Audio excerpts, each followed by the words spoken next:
স্বামী বিবেকানন্দ এবং ময়না বাইজি। একবার বিবেকানন্দ রাজস্থানের খেতড়িতে মহারাজা অজিত সিংয়ের বাড়িতে অতিথি হয়েছিলেন। সেখানেই দেখা হয় ময়না নামক এক বাইজির সঙ্গে। এই ময়না বাইজি সেকালের একজন বিখ্যাত বাইজি, যার গান শুনে রাজা মহারাজা সবাই মুগ্ধ হয়ে যেতেন। তিনি একজন ভালো নৃত্যশিল্পীও ছিলেন। সেই ময়না বাইজির গান হচ্ছে রাজদরবারে। স্বামীজি সেই গান শুনতে চাননি, কারণ সন্ন্যাসী হয়ে তিনি একজন বাইজির গান শুনবেন কেন?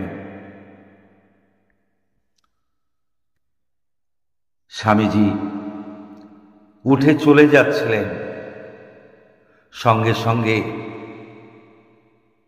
আহত বাইজি ময়না তার হৃদয় নিংড়ানো সুরে গেয়ে উঠলেন সাধক সুরদাসের একটি ভজন।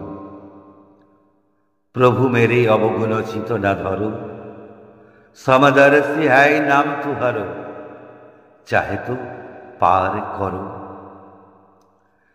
সেই গান স্বামীজির মর্মকে বিদ্ধ করল।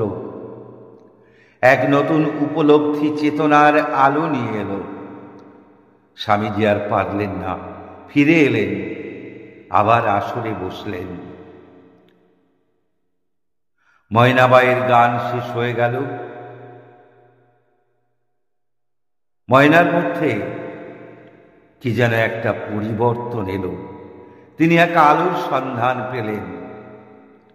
এরপর ময়নাকে আর দেখা যায়নি, কেউ তার সন্ধান পায়নি। বহুদিন পর শ্রীরামকৃষ্ণ মিশনের এক সন্ন্যাসী রাজস্থানের এক প্রত্যন্ত গ্রাম থেকে সেই ময়না বাইজিকে আবিষ্কার করেন। তিনি দেখেন ময়না তখন খুবই বৃদ্ধা হয়ে গেছেন। একটা ছোট্ট কুটিরে ঠাকুর ঘরে গোপালের বিগ্রহের সাথে তিনি স্বামী বিবেকানন্দের ছবি নিত্য পুজো করেন। সেই ছবির সামনে বসে তন্ময় হয়ে গান করেন। স্বামীজি এখন তার জীবন দেবতা, তার আরাধ্য দেবতা।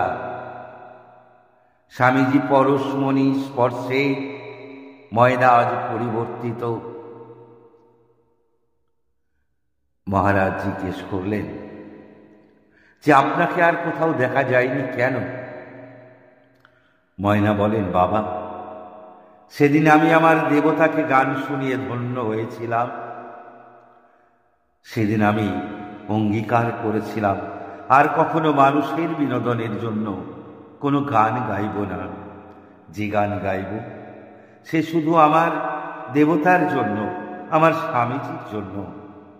আমি আমার বাকি জীবন কাটিয়ে দেব আমার আরাধ্য দেবতা স্বামী বিবেকানন্দের চরণে।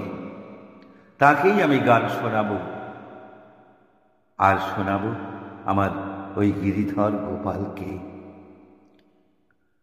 আগুন একবার যাকে স্পর্শ করে তাকে পুড়িয়ে মারে, সে আজ হোক বা কাল। এই ধর্মরূপী আগুন ময়না বাইজিকে অগ্নিশুদ্ধ করে এক নতুন মানুষে পরিণত করেছিল। ময়না আপন অন্তরে চেতনার আলোয় যেন গেয়ে উঠেছিলে, আমার এই দেহখানি তুলে ধরো, তোমার ওই দেবালয়ে প্রদীপ করো। স্বামীজিও অনুভব করেছিলেন সেই পরম সত্য, যে সত্যকে তিনি উপলব্ধি করেছিলেন ময়নাবাইয়ের গান শুনে। তাই লিখলেন স্বামীজি সখার প্রতি কবিতা, ব্রহ্ম হতে কীট পরমাণু, সর্বভূতে সেই প্রেমময়। বহুরূপে সম্মুখে তোমার, ছাড়ি কোথা খুঁজিছ ঈশ্বর। জীবে প্রেম করে যেই জন, সেই জন সেবিছে ঈশ্বর। নমস্কার।